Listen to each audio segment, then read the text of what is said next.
لو جينا بصينا حوالينا هنلاقي ان بسبب التضخم سعر كل حاجه حوالينا بيزيد، وده لو المفروض يوصلنا الفكره، المفروض يوصلنا لفكره ازاي نجيب فلوس اكتر، مش ازاي نحوش فلوس. المفروض نعمل شيفتنج في المايند سيت بتاعتنا، المفروض نعمل تغيير في العقليه بتاعتنا من فكره ان احنا ازاي نحوش فلوس لان احنا ازاي نجيب فلوس اكتر. انا هنا مش بقول لك ما نحوش فلوس، او هنا بقول لك ما تحافظش على القرش اللي معاك، لا احنا المفروض كلنا نحافظ على القرش اللي معانا، المفروض كلنا نحوش فلوس وكل حاجه، بس المفروض يبقى شغل شاغلنا او اللي شاغل بالنا ازاي نجيب فلوس اكتر. لان ايه الفايده ان احنا نحوش فلوس وسعر كل حاجه حوالينا عمال يزيد وقيمه العمله عماله تقل مع الوقت؟ الفلوس دي ملهاش اي فايده اللي احنا عمالين نحوشها في الوقت اللي فيه ناس تانيين عماله تفكر ازاي تجيب فلوس اكتر. الناس دي عماله تستمتع بالفلوس والناس دي عايشه حياتها زي الفل.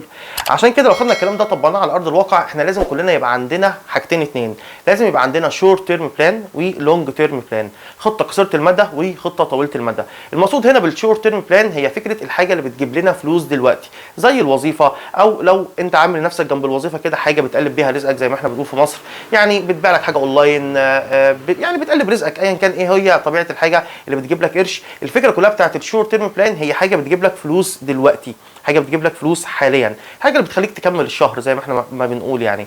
لكن اللونج تيرم بلان وده اللي احنا كلنا ما عندناش لونج تيرم بلان، هي فكره مشروع او انت بتجهز لنفسك ايا كان ايه هو المشروع، انت بتجهز نفسك فكره حاجه بزنس، ده اللي هيوصلك للفاينانشال اندبندنس، ده اللي هيوصلك لفكره الاستقلال المادي، ده اللي هو هيوصلك لفكره ان انت مش لازم تكون شغال موظف عند حد، ده اللي هو هيوصلك لفكره ان انت مش لازم تبقى حامل هم الفلوس، مش لازم تبقى حامل هم ايه ده سعر الجنيه وقع، ده سعر الدولار زاد، ده سعر كذا حصل، ده الاسعار عماله تغلى.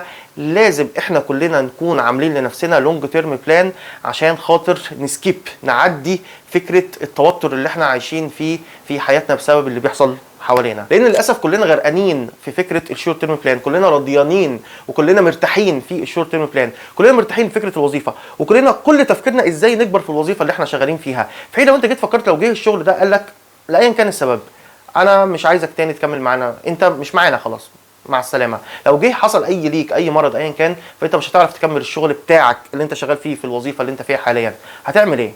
هتقعد كده خلاص الموضوع بتاعنا انتهى؟ ما ينفعش. لازم احنا يكون عندنا لونج تيرم بلان لفكره بزنس هي لوحدها بتدر لنا الدخل، عشان احنا ما يكونش الموضوع ده شاغل بالنا. ده اللي انا كنت عايز اشاركه معاكم النهارده في عجاله. اتمنى يكون الفيديو عجبكم، ولو ليكم اي تعليقات اكتبوا لي تحت في الكومنتس، هرد عليها كلها باذن الله. وزي كل مره وفي نهايه كل فيديو خلي بالكم على نفسكم وخلي بالكم على الناس اللي بتحبوهم، واشوفكم فيديو جاي باذن الله.